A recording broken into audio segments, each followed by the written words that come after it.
Hello everyone, I am Vanshika. Welcome to my channel study with Meenakshi. आज हम पढ़ेंगे political science का चैप्टर 2। इसका हम पार्ट 1 पढ़ेंगे। इस चैप्टर का नाम है दो ध्रुवीयता का अंत। हमने फर्स्ट चैप्टर में पढ़ा था कि जो दो ध्रुवीय वो कैसे शुरुआत होती है दो ध्रुवीय की। इसमें हम पढ़ेंगे कि इसका अंत कैसे हुआ। तो इस कार्टून में आप देख सकते हैं कि यहाँ पे दो लोग बटे हुए हैं और वो इस दीवार को खींचने की कोशिश कर रहे हैं। ये कौन सी दीवार है? ये है बर्लिन की दीवार। और कब बनाई गई थी ये बनाई गई थी 13 अगस्त 1961 में। इसकी लंबाई है 150 किलोमीटर। और किसने गिराया था इसे गिराया था जनता ने 9 नवंबर 1989 में। ये विभाजन का एक प्रतीक है क्योंकि एक तरफ वेस्ट बर्लिन है, एक तरफ ईस्ट बर्लिन है। वेस्ट बर्लिन पूंजीवाद है और वहाँ पे पूंजीवाद विचारधारा है, और ईस्ट बर्लिन में साम्यवाद। अब ये माना गया है कि जो पूंजीवाद है वो कौन से लोग अपनाते थे? वो अपनाते थे यूएसए के लोग, और साम्यवाद यूएसएसआर के। जिन लोगों को पूंजीवाद, साम्यवाद, समाजवाद का मतलब नहीं पता, मैंने इसकी एक सेपरेट वीडियो बनाई है, आप उसमें जाके देख सकते हैं। एक में मैंने बताया समाजवाद और साम्यवाद, और दूसरे नेक्स्ट वीडियो में बनाऊंगी समाजवाद और पूंजीवाद। इसमें क्वेश्चन आते हैं इससे। उसके बाद अब हम टॉपिक पे पढ़ेंगे अपने, वो है सोवियत प्रणाली क्या थी। तो 1917 में एक क्रांति हुई थी, रूस क्रांति। इसमें क्या हुआ था? इसमें समाजवाद को अपनाने की बात की थी और पूंजीवाद के खिलाफ बात करी थी। इसमें बोला था कि हमें साम्यवाद को अपनाना है। और पूंजीवाद का विरोध इन्होंने कैसे किया? निजी संपत्ति का विरोध किया, क्योंकि पूंजीवाद में निजी संपत्ति को अपनाया जाता है, लेकिन इसमें निजी संपत्ति का विरोध किया गया है। उसके बाद 1917 में रशिया की क्रांति के बाद यूएसएसआर अस्तित्व में आया। इसकी फुल फॉर्म क्या है? इतनी देर से हम पढ़ रहे हैं यूएसएसआर। तो इसकी फुल फॉर्म क्या है? इसकी फुल फॉर्म है union of Soviet socialist Republic. उसके बाद जो ये हमारा यूएसएसआर है, ये 15 रिपब्लिक स्टेट से बना है, 15 गणराज्यों से मिलकर बना है। उसमें कौन कौन से आते हैं? Russia, Kazakhstan, Ukraine, Turkmenistan, Uzbekistan, Belarus, Kyrgyzstan, Tajikistan, Azerbaijan, Georgia, Lithuanian, Latvia, Estonia, Moldova और आर्मेनिया। ये 15 राज्य है जिससे मिलकर यूएसएसआर बना है। वहाँ पे एक ही पार्टी का शासन था, वो पार्टी थी कम्युनिस्ट पार्टी। जैसे आज के टाइम पे हम देखें तो आज के टाइम पे बहुत सारी पार्टियाँ, कांग्रेस हो गई, भाजपा हो गई, झाड़ू हो गई, बहुत सारी पार्टी हैं। लेकिन उस टाइम पे क्या थी? उस टाइम पे एक ही पार्टी थी, वो थी कम्युनिस्ट पार्टी। उसके बाद इसमें एक प्रश्न पूछा जाता है कि दूसरी दुनिया का मतलब क्या है। तो जब हमने पढ़ा था प्रीवियस लेक्चर में, हमने देखा था कि जब हमारा शीत युद्ध स्टार्ट होता है तो दो महाशक्ति आती है।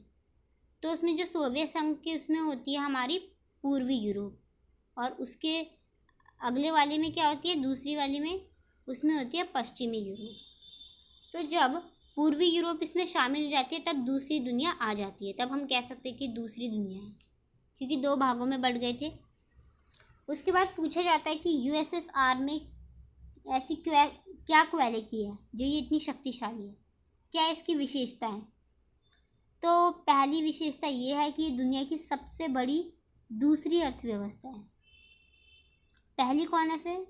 पहली है अमेरिका सबसे बड़ी अर्थव्यवस्था है, और दूसरी की बात करें तो वो यूएसएसआर का नाम आता है उसमें। उसके बाद संचार प्रणाली यहाँ की बहुत अच्छी है, जिससे हम बातचीत करते हैं यहाँ की, वो बहुत अच्छी है। ऊर्जा संसाधन, इलेक्ट्रिसिटी, वहाँ का वो संसाधन भी बहुत अच्छा है। घरेलू उपभोक्ता उद्योग, इसका मतलब क्या है कि कुछ भी चीज़ होती थी, चाहे वो आपके बुक में एग्जांपल दिया है पिन से लेकर कार तक, चाहे वो पिन बनाना हो या फिर कार बनाना हो, मतलब वो घरेलू तरीके से बनाते थे उसे। आने जाने की सुविधा अच्छी थी, और राज्य का स्वामित्व था, मतलब राज्य की मर्जी वहाँ पे चलती थी। उसके बाद अब हम पढ़ेंगे मिखाइल गोर्बाचेव। तो मिखाइल गोर्बाचेव कौन थे? मिखाइल गोर्बाचेव कम्युनिस्ट पार्टी के लास्ट प्रेसिडेंट थे। यूएसएसआर के लास्ट प्रेसिडेंट कौन थे? Mikhail Gorbachev. इन्होंने देखा कि जो सोवियत संघ है वो बहुत ज़्यादा पिछड़ता जा रहा है, उसकी हालत बहुत ज़्यादा ख़राब होती जा रही है। तो इन्होंने क्या किया, इन्होंने पश्चिमी देशों से अपने संबंधों को सुधारने की कोशिश करी। वहाँ से इन्होंने अच्छे संबंध बनाए। अगर हम बात करें स्वतंत्रता की, तो वहाँ पे इन्होंने स्वतंत्रता का रूप भी उन्हें दिया। लोकतंत्र, लोगों को बोलने की आज़ादी थी। लेकिन अगर हम इससे पहले देखें तो वहाँ पे लोकतंत्र नहीं था, लोगों को बोलने की आज़ादी नहीं दी जाती थी। तो जब गोर्बाचेव आए तो उन्होंने लोकतंत्र की नीति अपनाई। उन्होंने देश के अंदर बहुत सारी चीज़ों को सुधारने की कोशिश करी, जैसे आर्थिक, राजनीतिक, इन सब चीज़ों को सुधारने की कोशिश करी। गोर्बाचेव ने जो सुधारों की नीति अपनाई थी वो कामयाब नहीं हो पाई, और इसीलिए क्या हुआ, सोवियत संघ का विघटन हो गया। विघटन मतलब अब ये ख़त्म हो गया। इसकी घोषणा किसने की? 1991 दिसंबर में यूएसएसआर के जो बड़े 3 गणराज्य थे, पहला तो रशिया है, उसके बाद यूक्रेन और बेलारूस, इन्होंने यूएसएसआर के विघटन की घोषणा की। उसके बाद क्या हुआ, स्वतंत्र राष्ट्रों का राष्ट्रकुल बना। जैसे यूएसएसआर के अंदर में 15 राज्य आते थे, अब वो एक साथ नहीं थे, अब सबका अपना अलग अलग राष्ट्र बन गया था। जैसे हमने देखा कि अमेरिका और सोवियत संघ के अंदर में बहुत सारे देश आते थे, लेकिन जो गुटनिरपेक्ष था उसमें सबका एक अलग अलग राष्ट्र था, वैसे अब इसमें होने लगा। अब बात यह आती है कि जो यूएसएसआर जो पहले काम संभालता था वो कौन संभालेगा? वो अब उसका उत्तराधिकारी अब रशिया बन गया।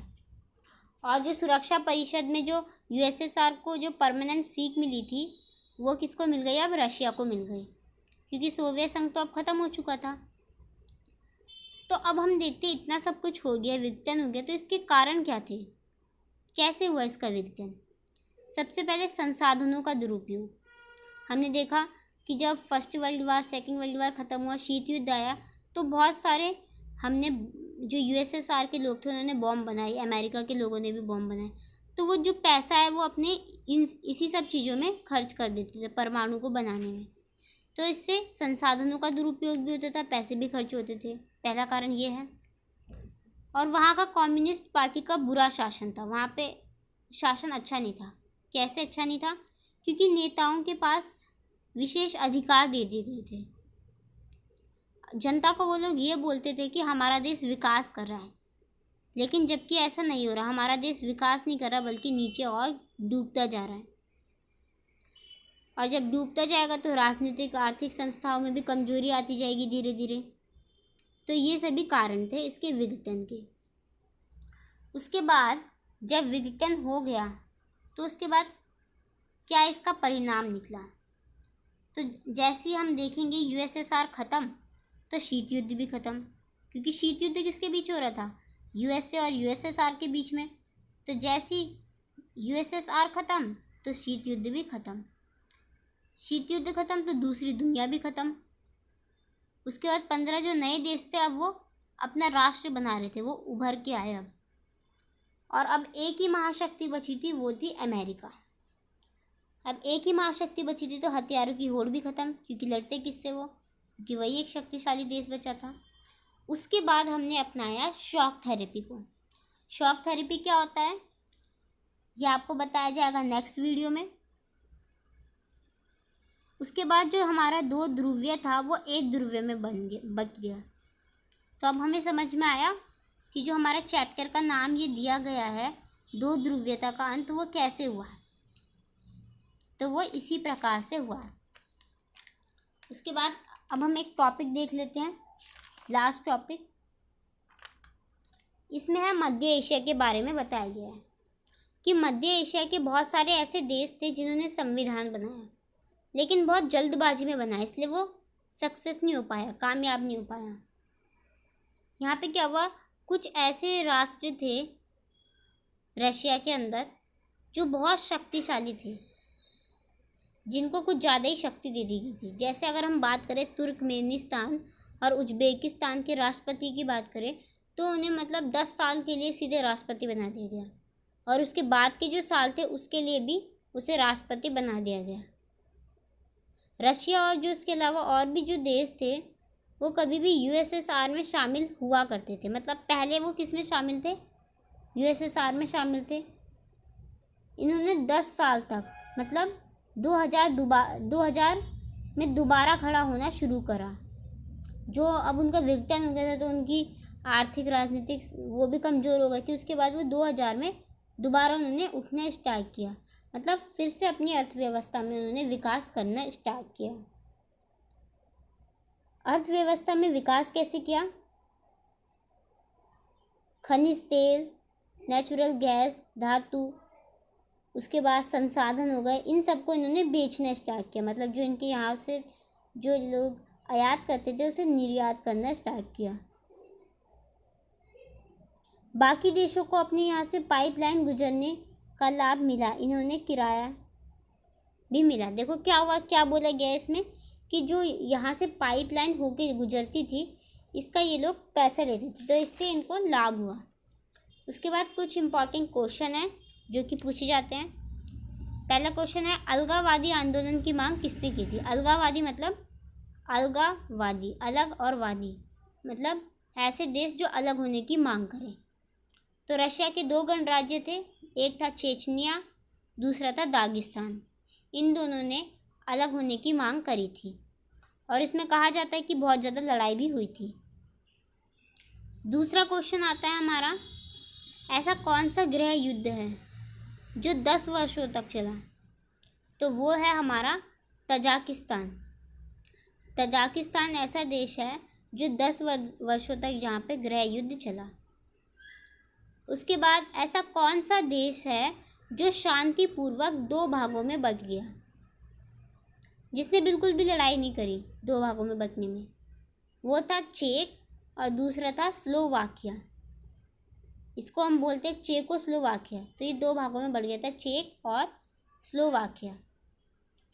Thank you. अगर आपको मेरा ये चैप्टर समझ में आया हो तो मेरी वीडियो को लाइक कीजिए, सब्सक्राइब कीजिए और शेयर कीजिए। धन्यवाद। अब हम मिलते हैं पार्ट 2 में आपसे। बने रहिए मेरे साथ ऐसे ही।